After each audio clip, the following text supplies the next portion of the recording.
বলছে। তুই এরকম হেবলার মতো তাকায় আছিস কেন? আমাকে উঠা, ওঠা ওঠা ওঠা।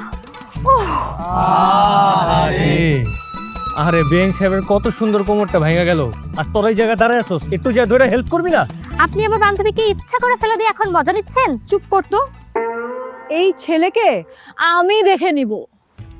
বেঞ্চ সাহেব নাকি আমার দেখবে? আরো দেখবেন? দেখেন, দেখতে কোনো বাধা নেই।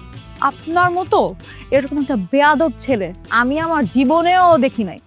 একে তো আপনি আমাদের গেটটা ভেঙে দিলেন, এরপর আমার কোমরটা ভেঙে দিলেন, জোর করে গেটটা ক্রস করে ভিতরে ঢুকে গেলেন, এখন আবার উল্টোপাল্টা কথা বলতেছেন। উল্টা পাল্টা কথা? আমি কোন উল্টা পাল্টা কথা? না না না, আমি তো আমার গাড়ির সাথে কথা বলতেছিলাম। আমার গাড়ির জন্য হঠাৎ করে কি হলো, আপনাদেরকে দেখার পরে আমার কথা শুনলো না, ব্রেক ফেল হয়ে গেল, ঢুকে গেলাম। আপনার এই গাড়িরও আপনার মতো সমস্যা আছে। যাই হোক,